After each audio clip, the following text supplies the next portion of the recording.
Okay, so I'm gonna be interviewing you to help support my blog, which is around language and power, and who has access to this type of power and who doesn't. And I'm gonna be asking you questions around quotes that I have picked out from the autobiography of Malcolm X. And I would just like you to reflect on these quotes, put in any personal ties that you see that might connect with your life in these quotes. And also, I will be asking you, how is the language important? And so, for the first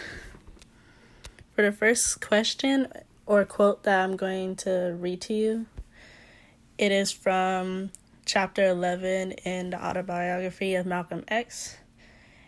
And this is the quote. Mr. Muhammad sent me a typed reply.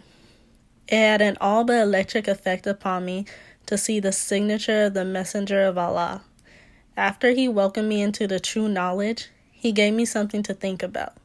The black prisoner, he said, symbolized white society's crime of keeping black men oppressed and deprived and ignorant, and unable to get decent jobs, turning them into criminals. So, basically, you can take this time to just reflect on what this quote means to you. Okay, I think when he was talking about, he used the term true knowledge, and then they did the symbolization of the black prisoner as a part of white society's crime. I think for a long time, white people have imprisoned black people physically, the body, and then, but most importantly, I think that they've also imprisoned the black mind.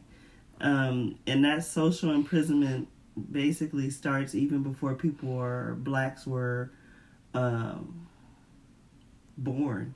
So that all comes in the form of poverty or lack of education, lack of self-worth, the expectations and stereotypes that they place upon African Americans from white society, basically. And I think that when you don't have true knowledge, and where language ties in is where, when you are part of this stereotypical idea of what black people are supposed to be, you don't think that you have the ability to share in a communicative way using language, your ideals, your needs, your wants, and your desires. And so that lack of ability to use language to communicate basically is a position that they want us in.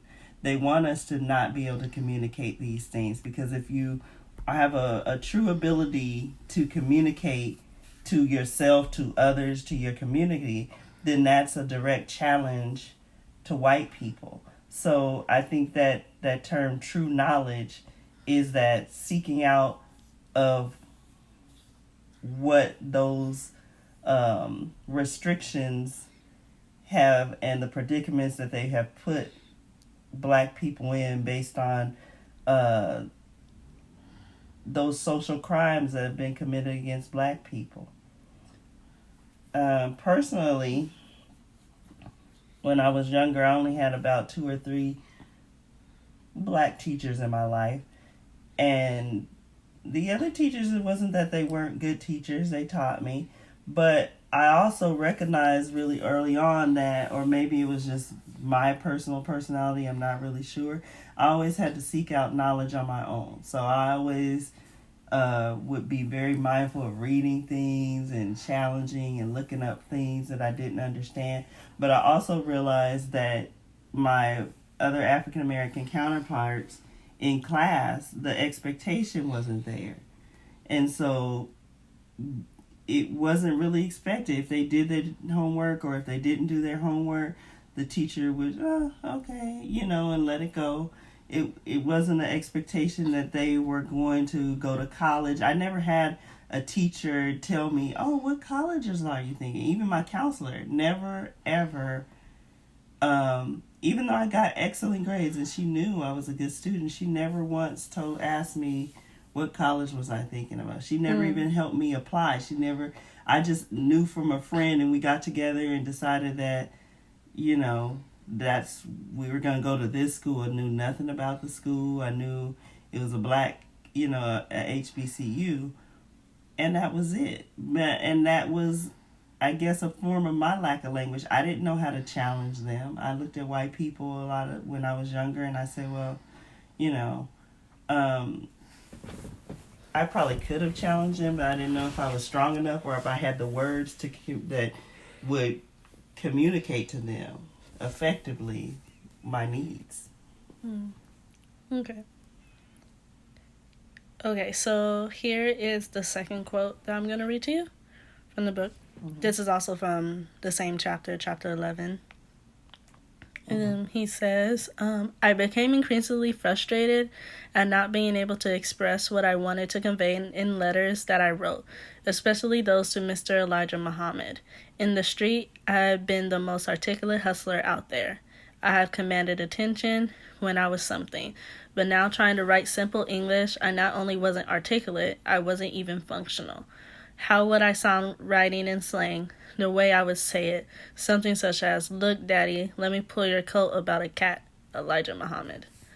So basically, once again, if you would just like to just say what you got from this quote, how you think language plays a part in this quote, or in Malcolm X's experience, and also like if you do have like a personal connection to this quote or what he's saying.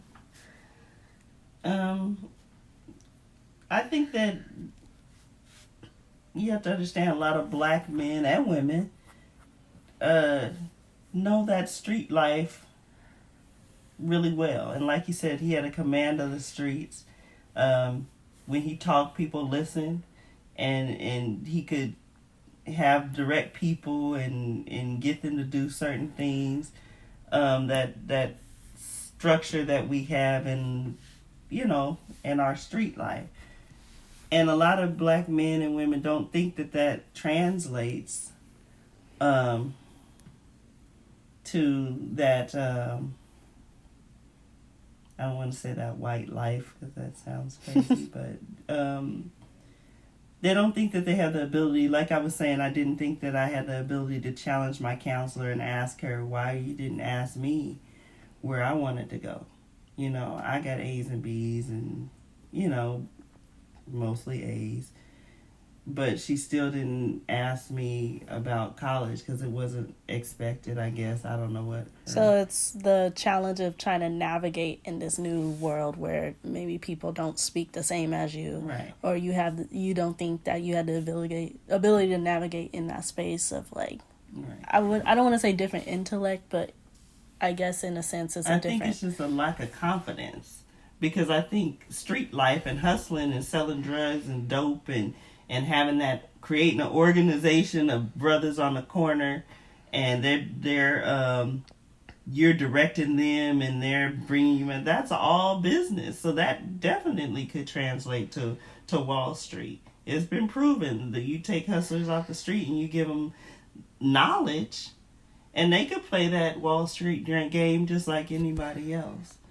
But I think the lack of confidence to that Malcolm probably had in himself, he was more concerned with the words that he would use and would they be presentable to Elijah Muhammad. It was more of a presentation.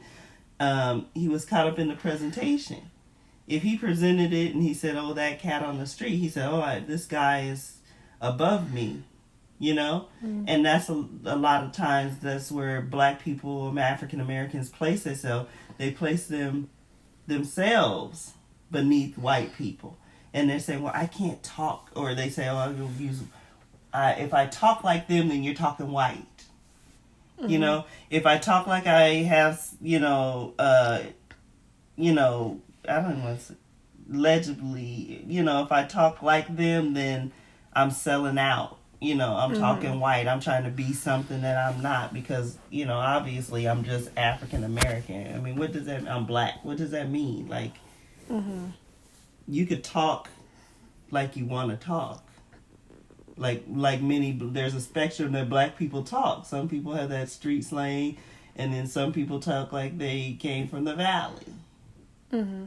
And it's all the same. And just, I guess it's just your environment that affects that for the most part. Mm-hmm. But it doesn't dictate your intellect. Mm-hmm. Okay. Do you have any personal ties, or maybe if you want to add more about how language is important and how this quote reflects that? I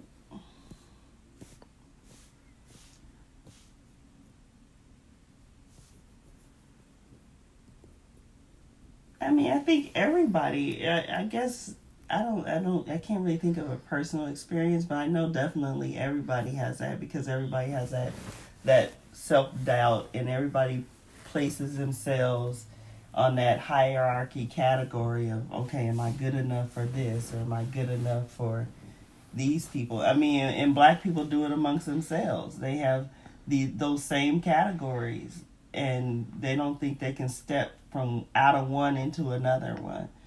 And so myself, even though I was educated, and when I went to HBCU, there were certain things that I wasn't.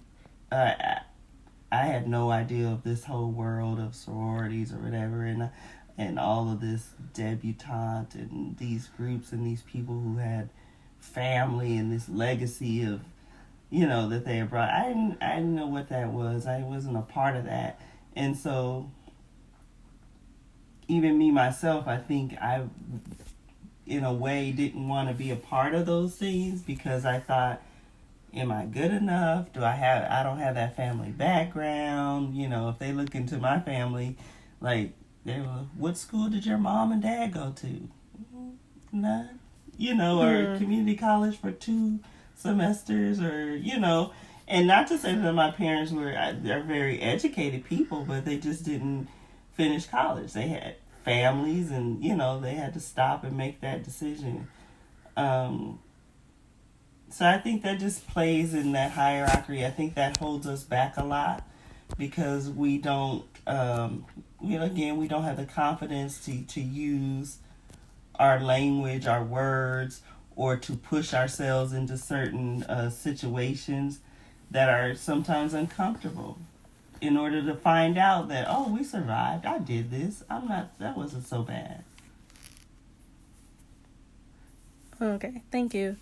And basically, I agree with a lot of what you're saying, and how, like, it ties to language. And even though, like, you're my mom, and, like, the times in a way have changed, but, there's still, like, similarities. Yeah. There's still some similarities, and, like, obviously, like, I'm to the point where in a few months I'm going to be not graduating in person, but yeah, but getting my degree.